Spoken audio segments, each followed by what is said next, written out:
다음 세대를 위한 플랫폼이라는 제목으로 나눌 건데요.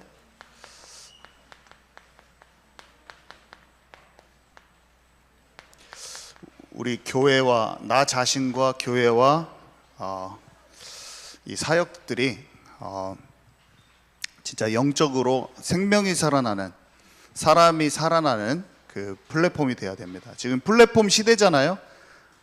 구글도 플랫폼이고 아마존도 플랫폼이고. 근데 우리는 어떤 플랫폼이냐? 와서 복음을 듣고 생명으로 충만해지고 영적인 군사가 되는 그 플랫폼이 되어야 되는 것입니다. 아멘이시죠? 네. 우리 가족이 와 있으니까 좀 이상하네요. 제가 좀 자꾸 신경이 쓰이네. 아버지도 계시고 하니까 참. 제가 영국에 있을 때 사실은 저희 가족들이 충격을 받을 만큼 제가 복음에 충격을 받았어요, 그때. 그래서 예수님 다 그렇게 오랫동안 믿었는데 뭘 그렇게 유난스럽게 복음을 얘기하냐. 좀 제가 너무나 좀 유난스럽게 했어요. 가족에게만 그런 게 아니라 막 온 친척들한테 다 편지 써가지고 다 복음 전해버리고 막 유난스럽게 했죠. 근데 지금 돌아보니까 정리되지가 않았어요. 제가 생명을 얻은 것은 확실했거든요. 근데 나의 그 어린아이와 같은 그런 상태 속에서 막 복음이 정확히 내가 살아있는 영적 상태가 전달되기보다는 복음으로는 치유되지 않았는데 내 입으로는 막 집어넣으려고 하는, 그게 너무 셌죠. 그래서 저희 아버지한테도 제가 상처도 많이 주고 제 여동생한테도 막 제가 너무 몰아치기로 막 이렇게 말씀도 많이 전했어요.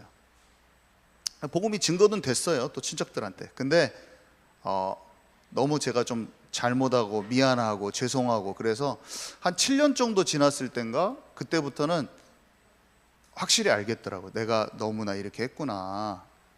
너무 앞뒤 안 가리고 막 이렇게 했구나. 내가 정리되는 시간이 필요했었는데 그러면 지금은 됐냐? 지금도 안 된 것 같아요.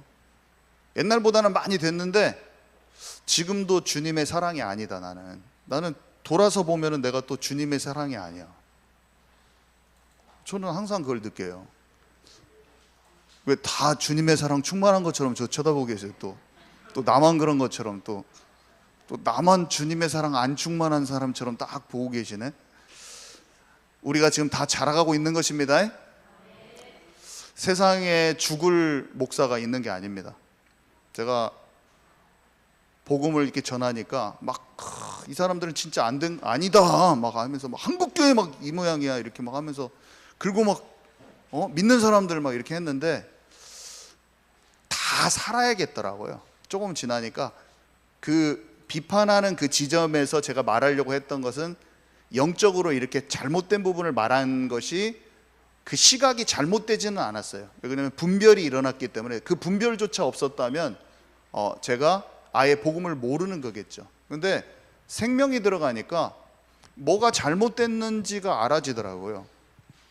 근데 제가 뭐를 잘못했냐면 살리는 말을 해야 되는데 부정적이고 잘못됐다고 지적을 하되 사랑하는 마음으로, 존중하는 마음으로 못 하더라고요.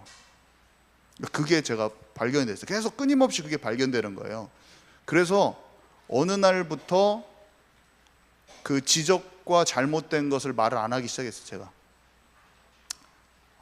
그랬는데도 잘 안 되더라고요. 그랬는데도 어느 날 돌아보면 또 내가 지적하고 있어요. 그러니까 옛날에 율법주의적인 체질, 복음으로 진짜 내가 하나님을 기뻐하면서 즐거워하면서 주님께 인도받는 체질보다 그런 게 계속 오랫동안 있어 왔잖아요. 그러니까 이제 복음을 알았잖아요. 그 복음을 아니까 맞다 틀리다 복음으로 다 해버린 거예요. 또 사람들을, 이 사람 복음도 모르구만, 저 사람 아는구만. 그 말은 맞는 말이야. 근데 그 말이 이 사람의 깊은 상처를 어루만져 줄 수 있는 상태는 아니더라고요. 그냥 또 잘못했구만, 맞구만, 틀리구만, 너 복음도 모르구만, 막 맞는 말인데 잘못된 말이야. 그런 것도 많이 했고, 내가 알아진 몇몇 그런 거 있잖아요. 깨달아진 것으로 모든 것을 그 안에서 판단해 버리려고 하는 그런 것들이 많이 있었어요. 그래서 내가 깨달아진 몇몇, 그거 알아진 건 확실히 맞아요. 성경의 단어와 어떤 깊이 깨달아진 게 있었거든요. 그거를 다른 사람을 재단하는 도구로 많이 썼어요. 근데 지금 보니까 맞는데 아니었더라고. 그래서 그것들을 내가 안 하기 시작했어요. 어느 순간부터. 그리고 내가 치유받는데 조금 더 집중하고 내 현장에 생명 살리는데 조금 더 집중하기 시작했더니 사람들이 살아나더라고. 사람들이 살아나고 복음을 예수님 영접해 막, 그리고 치유되고 사람이 치유가 되더라고. 내가 다 그거 부드러워진 것만큼 사람들이 풀려지는 거예요. 왜 이렇게 나랑 똑같아? 나같이 경직돼 있고 고집스럽고 복음을 전해도 내 주장으로 하는 사람들이 주변에 많아. 그래서 내가 그 말을 이렇게 아닌 것 같다고 하면 또 막 되게 싫어해. 또 나처럼 싫어해요. 나처럼 고집불통이야. 그렇게 우리 전희순 장로님 저랑 처음 만나가지고 우리 교회에서 저랑 막 싸웠죠. 근데 어느 순간 지나가니까 서로의 마음이 너무 편해지고 통해지고 서로 비판하지 않는 사람으로 바뀌었어요. 서로 비판하지 않는 사람, 서로 정말로 판단하지 않고 정죄하지 않는 사람으로 변한 거예요. 나와 똑같이 고집스러운 사람들이 하나씩 불려지기 시작하네. 하나씩. 그러니까 사람들을 진짜 살릴 수 있는 그릇으로 살살 준비되어져 가는 겁니다. 우리가 지금 같이 이것을 겪고 있는 것입니다. 네, 이 시대는요 정신병 시대예요. 왜 정신병 시대냐? 영이 하나님을 떠나서 그래요. 영이 하나님과 관계 단절. 창세기 3장에 아담과 하와가 선악과를 먹고 하나님의 말씀을 떠난 그때부터 모든 인류는 하나님을 떠났다고 바울이 설명합니다. 로마서 5장 12절. 한 사람으로 말미암아 죄가 들어오고 그 죄로 말미암아 모든 사람에게 사망이 이르렀느니라. 사망이 이르렀다는 것은 우리가 목숨이 붙어있는데 뭐가 사망이 이르렀습니까? 영의 죽음을 뜻하는 것입니다. 영의 죽음이라는 것은 생명 대신 하나님과 분리돼 버린 사건이 창세기 3장 사건이에요. 그럼 바울이 설명하는 거예요. 그래서 바울이 로마서 8장 2절에 이는 그리스도 예수 안에 있는 생명의 성령의 법이 죄와 사망의 법에서 너희를 해방하였습니다. 무슨 말입니까? 예수 믿고 구원받고 성령이 우리 안에 오시면 늘 마귀에게 속고 하나님과 관계 단절로 가는 영적 사망에서 해방받는다는 거예요. 예수 생명을 통해서 우리가 하나님과 관계가 회복돼 버리는 거예요. 지옥에서 천국으로, 마귀 자녀에서 하나님의 자녀로, 어둠에서 빛으로 들어와 버린 것입니다. 아멘이십니까? 우리를 그리스도의 기이한 빛으로 부르셨다고 성경에 기록되어 있어요. 제가 본질적으로 이게 딱 믿어지는데 이게 하나님의 은혜죠. 에베소서 2장에 세상의 풍조를 따라 공중의 권세 잡은 자를 따랐으니 이는 불순종하는 아들들 가운데 역사하는 영이라. 와, 내 상태가 이렇구나. 세상에 보고 듣고 읽는 많은 것을 통해서 마귀에게 거짓 경배하는 삶을 살고 내가 주인 돼가지고 이 세상의 모든 문화를 따라서 그 배후에 역사하는 거짓된 영적으로 하나님과 반대되는 방향으로 살았다는 게 딱 보여지네. 제가 내가 나의 꿈을 이루기 위해서 훌륭한 사람 되기 위해서 박사를 하고 있구나. 하나님이 나를 향하신, 아까 하나님의 것을 찾으라는 찬양을 했는데 하나님 안에서 내가 영적인 정체성이 불분명한 상태에서 나의 꿈을 좇아서 내 자아 실현을 위해서 살았구나. 아니다. 나는 하나님이 창조하신 하나님의 자녀요.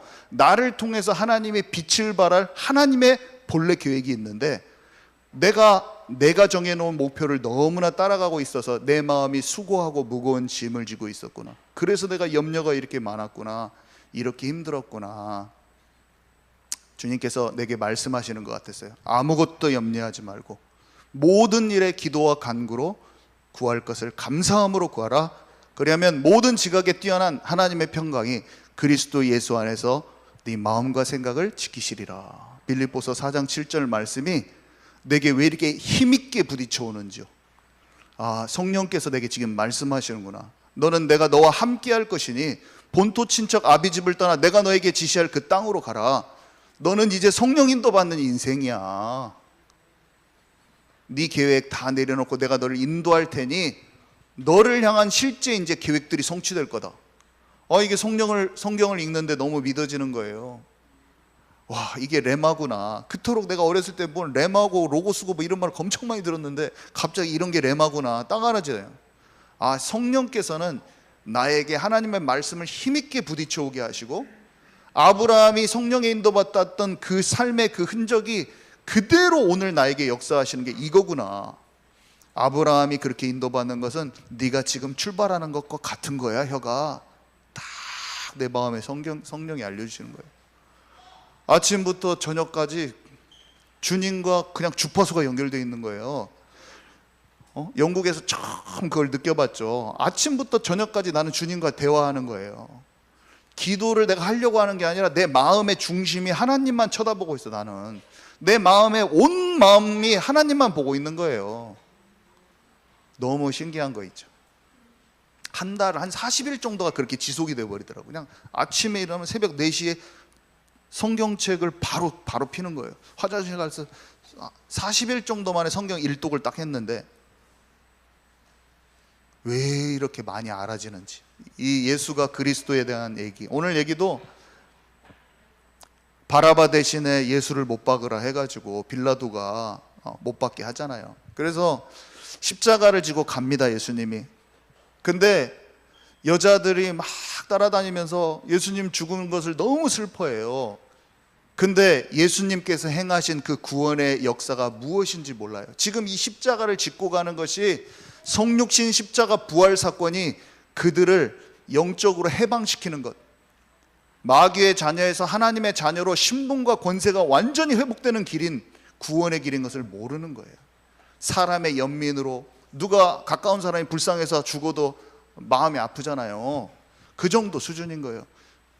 지금 깨닫지 못하니까 너와 네 자녀를 위해서 울라, 나를 위해서 울지 마. 너희들은 지금 이것이 무슨 일인지 알지 못하고 있어.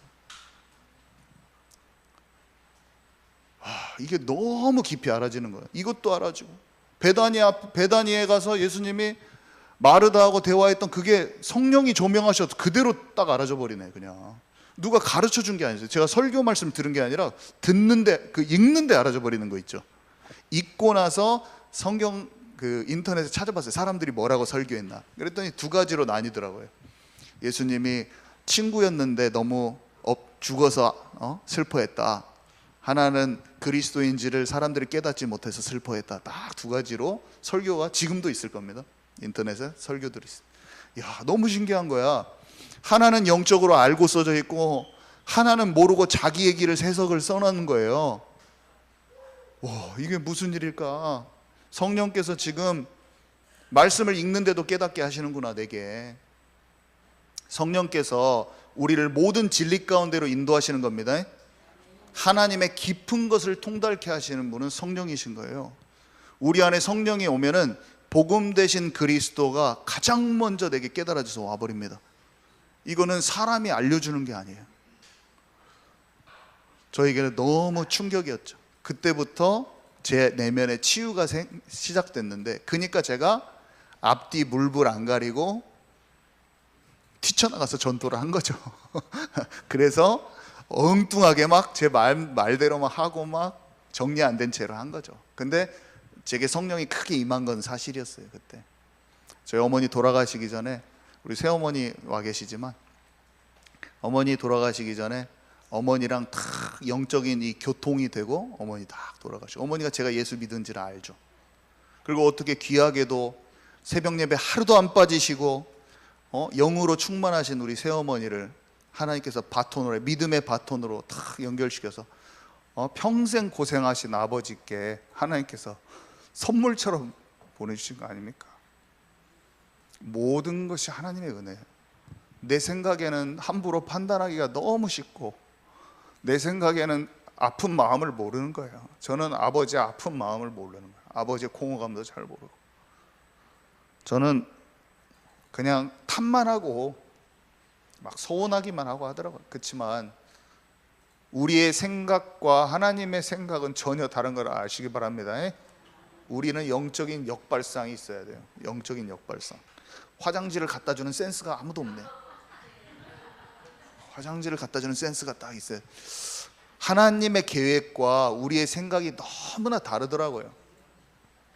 하여간에 나는 안 열려가지고 꿈을 주시는가 봐. 원래 꿈도 꿀 필요도 없어요. 내적으로 증거를 잘 받는 사람은. 영적으로 성숙한 사람도 없어도 돼요. 근데 나는 꿈을 잘 꿔. 왜 그러냐면 하여간에 사건과 상황을 만났을 때 내 생각으로 보는 게 너무 많아가지고 저는 그것이 꿈으로 교정된 게 많아요. 하나님 내게 채널을 열어주시지 않았으면 기도하고 잠들면은 꼭 그 상황과 반대되는 것이 딱 나오더라고.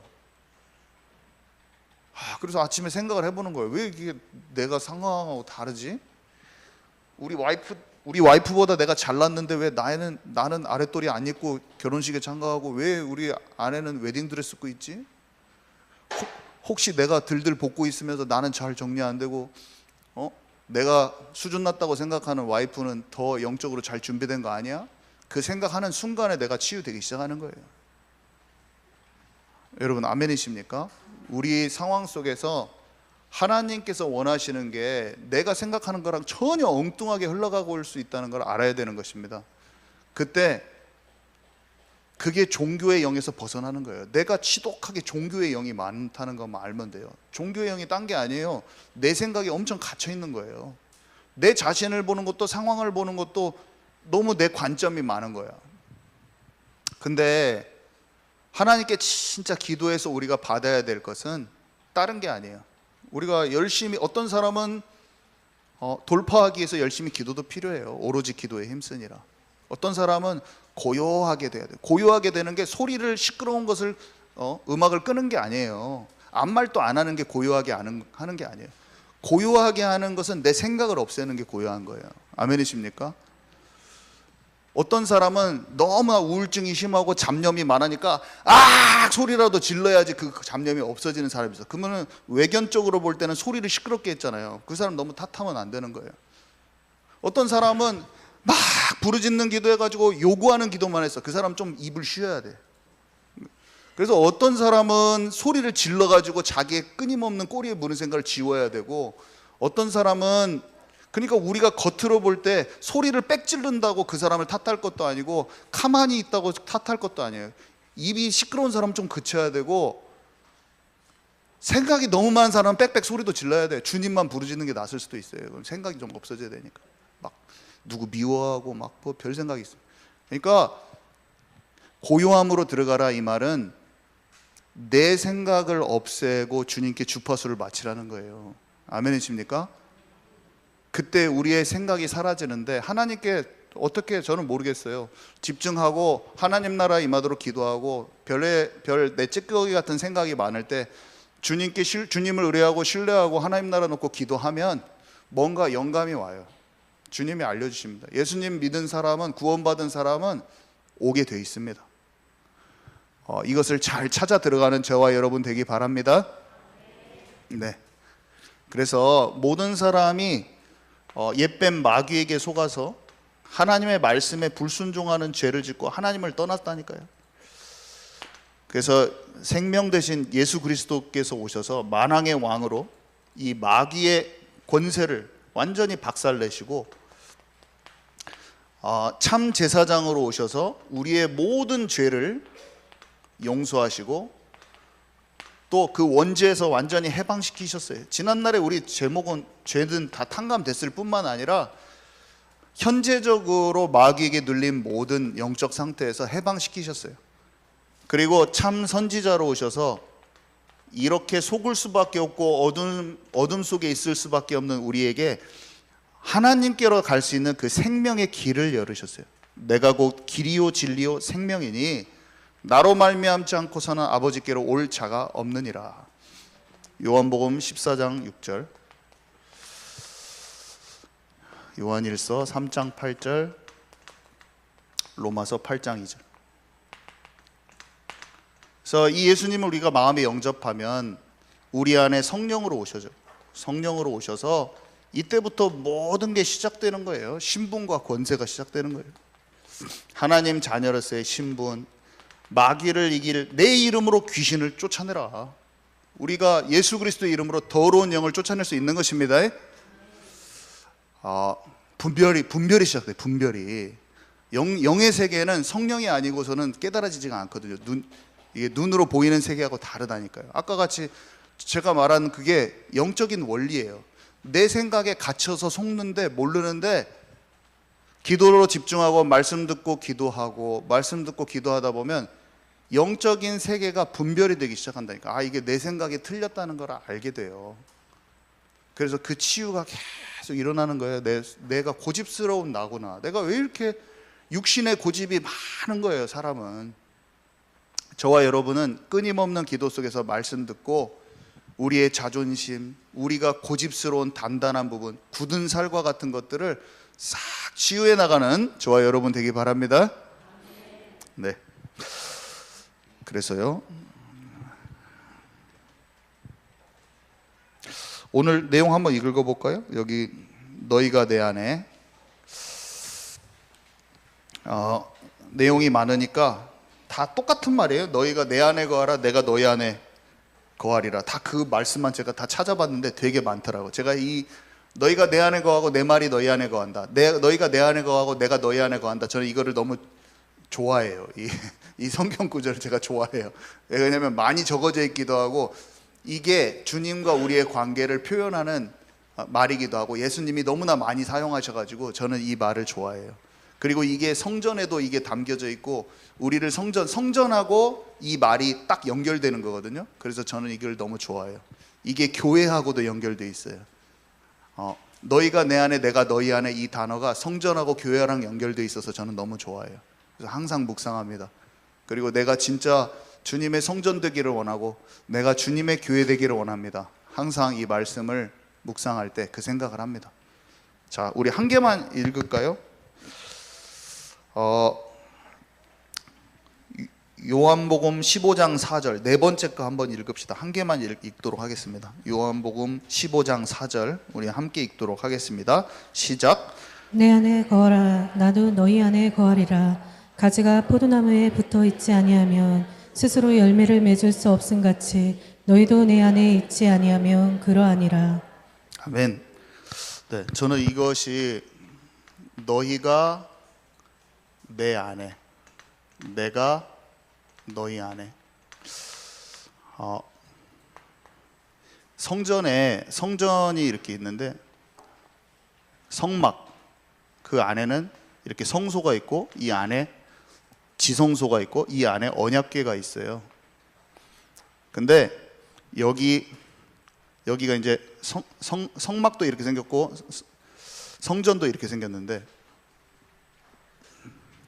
여기에서 번제를 드리는 거예요. 양을 잡아요. 번제단이 있고 물두멍이 있고 그래요.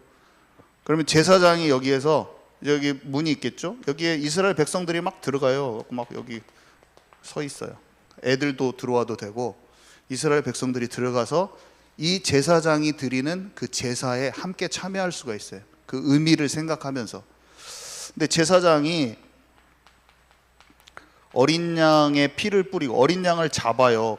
각을 뜨고 그래가지고 불태워요. 그리고 손 씻고 이 안에 들어가서 이 안에 지성소 안까지 들어가거든요.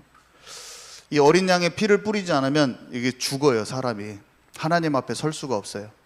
하나님이 이 언약궤 위에 구름날개 사이에 실제로 임재하셔서 모세나 대제사장과 대화를 하십니다. 이 성막과 성전은 우리가 하나님께로 나아가는 것, 예수님을 통해서 하나님께 나아가는 것을 정확히 표현하고 있어요. 그래서 제사장이 어린 양의 피를 뿌리고 지성소 안에 언약궤 앞에 가서 하나님과 실제로 대화하는 장면이 구약 성경의 모세오경에 기록되어 있죠. 근데 이것은요, 인류의 대표, 제사장은 한마디로 이 사람들, 예배 함께 드리는 사람의 대표자잖아요. 우리 모든 인간이 예수 그리스도를 통해서 하나님의 임재 가운데로 들어가는 걸 표현해요. 그래서 성전 자체, 피제사는 예수 그리스도와 예수님을 통해서 성삼위 하나님의 임재 가운데로 가는 걸 뜻해요. 그래서 히브리서의 4장, 6장 이런 데 보면 이 예수님을 통해서 제사장이 이 지성소 안에 들어가는 걸 계속 설명합니다. 4장, 5장, 6장, 7장이 계속 그 내용을 설명해요. 그러면서 이 은혜의 보좌 앞에 날마다 들어가라고 합니다. 그러니까 하나님의 임재 가운데 들어가라고 합니다. 그러면서 뭐라고 얘기하냐면 우리들의 연약함을 동정하지 못하실 분이 아니로되 그는 죄가 없으시기에 우리를 하나님께로 인도하실 수 있는 분이라고 기록되어 있어요. 무슨 말입니까? 인간은 원죄가 있고 또 연약함도 많고 실수도 많아요. 근데 우리의 연약함을 동정하지 못하실 분이 아니야. 그분이 우리를 구원하시기 위해 오셨다니까요. 그래서 예수님이 십자가에서 성육신 십자가 부활 사건을 통해서 우리를 구원하셨다는 걸 믿음으로 받아들이고 우리가 날마다 은혜의 보좌 앞으로 가라고 되어 있습니다. 왜 날마다 가야 됩니까? 오늘 또 내 행위를 의지하려고 하면 안 돼요. 실수투성이가 너무 많아. 이게 그냥 때가 타버려요. 근데 그것을 내가 씻어가지고 나를 올바로 만들려고 해가지고 갈 수가 없어요. 씻어지지도 않고. 우리는 날마다 예수 그리스도의 피가 필요한 자들입니다. 용서받을 수 있는 그곳이 열린 곳을 알 때 사람이 진짜 본질적인 치유가 되는 거예요. 왜냐하면 나를 바꿔서 가려고 하면 나의 의로움만 바꿔지지도 않고 내 의로움을 가지고 다른 사람을 또 판단합니다. 조금만 잘하면. 근데 허물이 많아도 용서를 많이 받아보고 본질, 근본 문제를 해결하신 그 본질 되신 분이 누군지를 계속 확인하면 우리가 그 복음이 얼마나 소중한 것인지 가치가 더 깊이 발견이 되는 거예요. 그래서 우리가 전하는 것은 이 구원의 감사와 기쁨이요, 나의 행위를 전하지 않는 겁니다. 아멘이십니까? 우리는 예수 그리스도로 말미암아서만 오직 복음으로만 구원받을 수 있는 하나님의 자녀라. 그래서 너희가 내 안에, 저는 이 단어를 생각할 때마다 예수 피 바르고 그 하나님의 임재 가운데로 들어오라, 이게 자꾸 생각이 나고요. 너희가 내 안에, 내가 너희 안에, 내가 너희 안에는 그게 생각나요. 내가 너를 성전 삼고 내가 너의 안에 거하리라. 우리 안에는요, 우리 안에 주인된 나의 보좌가 있어요. 근데 그곳에 내가 앉아있죠. 내가 주인 돼서 다 사는 거야. 근데 내 안에 나를 성전 삼고 주님이 오셔요. 와, 나는 이게 너무 최고로 마음에 와닿아. 주님은 내 안에 생명 다해서 나를 사랑하신 주님이 나의 생명을 원하시는 거예요. 근데 하나님이 나를 어떤 사랑으로 어떻게 사랑했는가 느껴질 때, 너희가 나를 먼저 사랑한 게 아니라고 그랬잖아요. 하나님이 먼저 우리를 사랑하셨는데 그 사랑이 이해되어지고 느껴진 사람은 그때 나의 사랑을 내놓을 수 있습니다. 예수님이 진짜 믿어졌을 때, 내가 처음으로 예수님께 사랑한다고 고백을 했던 그때가 32살 때, 그때 그 고백이 진짜 고백이었거든요. 그전에는 예수 사랑해요 찬양 많이 했어요. 저도 예수 사랑해요 찬양 인도도 다 했는데, 내가 이걸 멜로디로 했구나. 내 안에 하나님께서 나에게 주신 구원의 감사함으로 내가 주님께 내 마음에 진정으로 올려드린 그 감사와 찬양과 사랑의 고백은 아니었구나, 그때 알아졌어요. 그러니까 제가 그게 난리를 쳐버린 거지. 다 그만둬 버렸죠. 왜냐, 논문을 아무리 멋지게 써도 이게 하나님 앞에 갔을 때 그 영광이 휴지 조각같이 보이더라고요, 제 눈에. 다 내려놓고 그냥 지나가는 사람 붙들고 예수 믿게 하면 그게 온 천하 우주보다 귀한 한 영혼이 돌아온다는 게 탁 알아져 버리더라고, 그냥. 그래서 내가 세워놓은 인생의 계획을 내려놔야겠다는 생각이 딱 들더라고요. 아, 내가 내 자아 실현을 위한 나의 꿈이었구나. 내가 복음을 깊이 알지 못해서 섞인 상태로 하나님을 이렇게 내가 되고 싶은 것을 되고 싶기 위해서 내 문제를 해결하는 도구로 하나님을 썼지, 내가 진정성 있게 주님을 만나지는 못했다는 걸 알고 다 내려놓고 하나님이 진짜 내게 원하시는 게 있다면 그 새 출발을 하고 싶더라고요. 새롭게 시작하고 싶더라고요. 근데 하나님 인도를 하시더라고요. 하나씩. 그리고 내 마음이 얼마나 기쁜지요, 내 마음에 어깨가 왜 이렇게 가벼운지요, 왜 이렇게 짐이 없는지요, 뭐가 돼도 안 돼도 아무 상관도 없고. 제가 빈말로 하는 게 아니에요. 교회에서 여기서 없어도 돼요. 저는 제 마음에 그런 게 하나도 없습니다. 여기를 가도 저기를 가도 아무렇지도 않아요. 붙드는 게 없어요.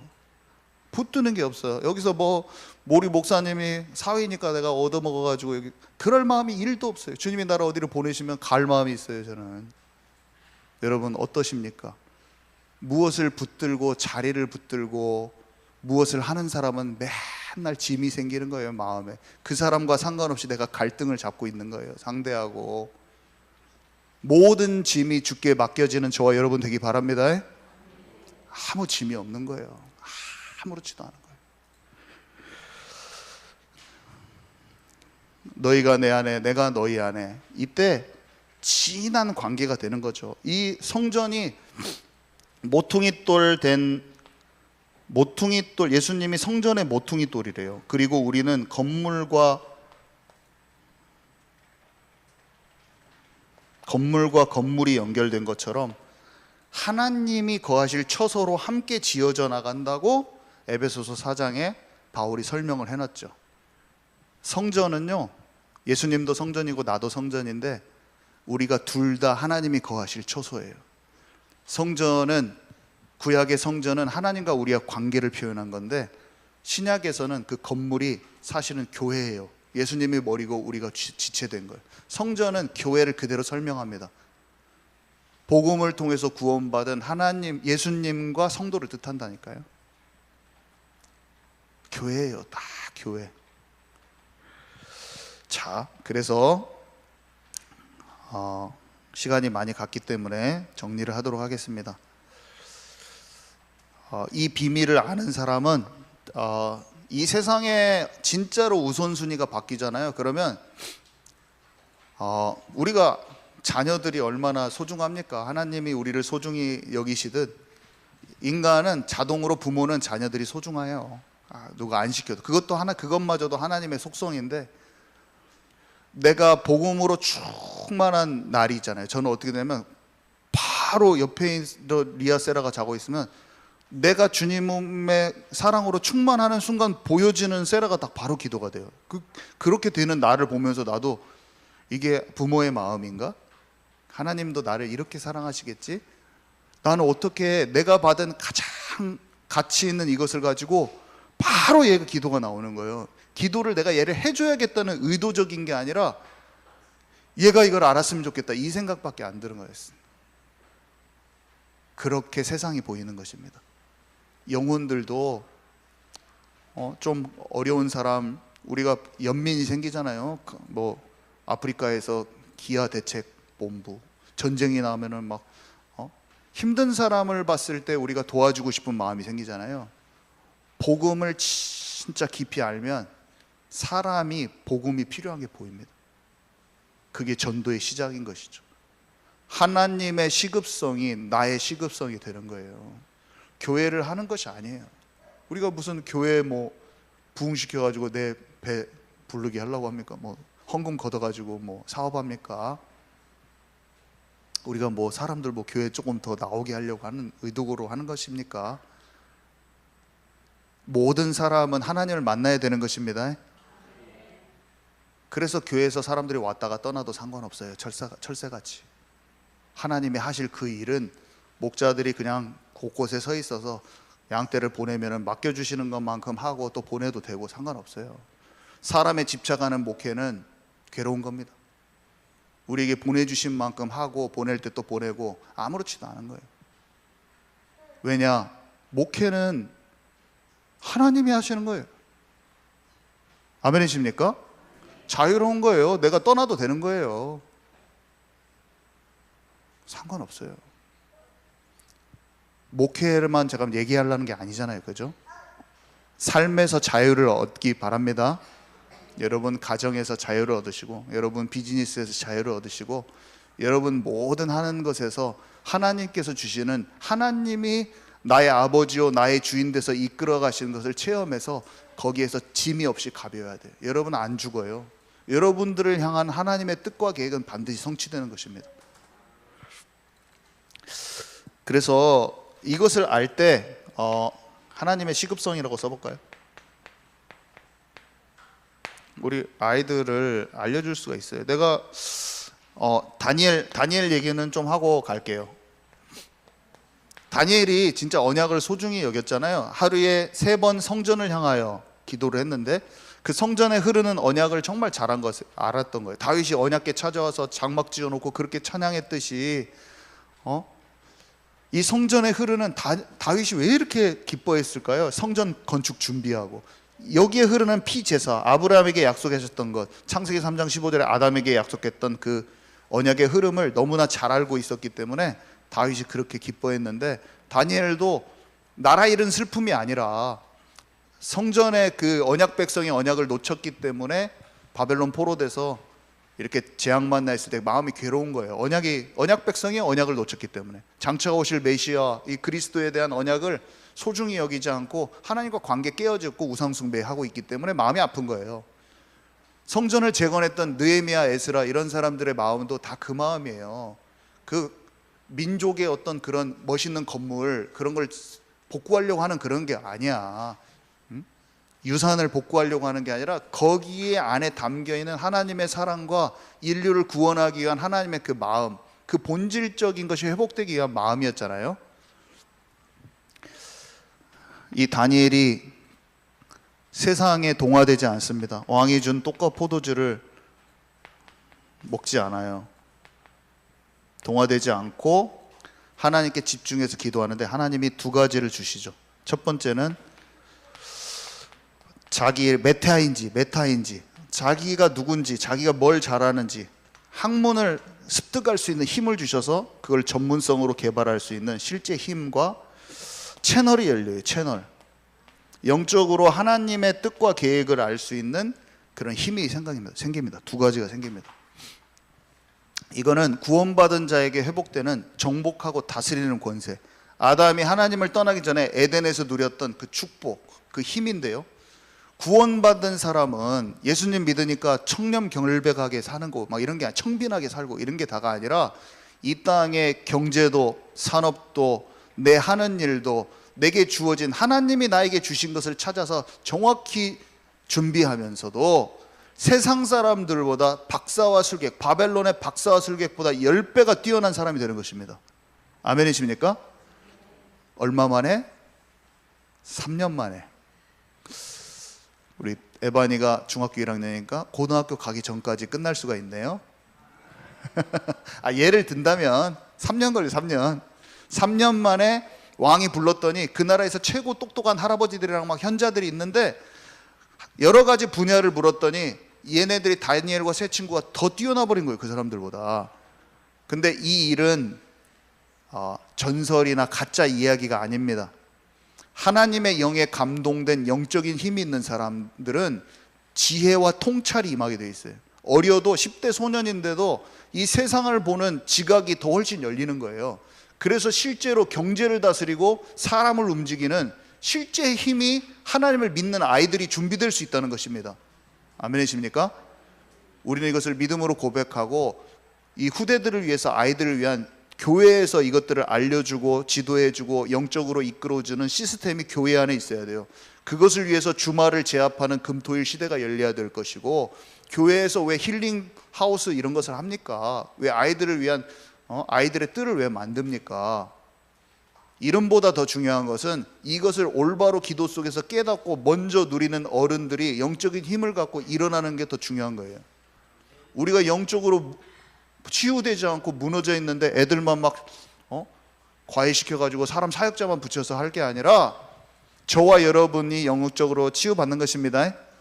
저와 여러분이 기도 속으로 더 잘 들어가고 다니엘처럼 책도 좀 읽고, 그냥 책만 읽자는 말이 아니잖아요, 그죠? 딱 중요한 부분을 발췌해서 사색하고 음미해서 새 것을 만들어내고 융합할 수 있고, 그것을 나의 현장의 삶 속에, 나 자신과 삶 속의 현장에 적용할 수 있는 실제적인 응용력을 갖추고, 내 안에 이루어진 하나님의 나라가 하나님의 나라의 일로 삶 속에 펼쳐질 수 있는 근본적인 힘을 갖춘 어른들이 교회에 있어야 되는 것입니다. 그때 우리가 실제로 아이들을 살릴 수 있는 거예요. 우리는 하나님의 영감이 있는 사람만 영적인 일을 할 수가 있어요. 제가 박사하고 학교에서 갇혀가지고 영으로 막혀가지고 그 하나만 깊이 파들어서 그것만 알고 세상 물정도 제가 잘 몰라요. 막 지금도 치유되고 있어. 아이고 그 속에 있었다가 어떻게 할 뻔했는지. 나를 하나님께서 사랑하셔서 끄집어내셔서 세상을 둘러볼 수 있게 하시고 영의 세계를 알게 하시고 이 살아계신 하나님과 관계 속에 주신 이 은혜가 얼마나 감사한 것인지. 저와 여러분이 이것을 이미 알고 있지만 더 깊이 풍성하게 들어가면서 이 하나님의 나라를 같이 힘있게 침노하는 자들이 되십시다. 네, 이상으로 마칩니다. 주님 감사합니다. 하나님 말씀을 주시니 감사합니다. 하나님 우리가 어찌 이런 소중한 플랫폼을 준비할 수 있나요? 하나님 오직 성령께서 충만함을 우리에게 주옵소서. 그래서 아버지께서 주신 공급하신 힘을 가지고 모든 일을 할 수 있게 역사하여 주옵소서.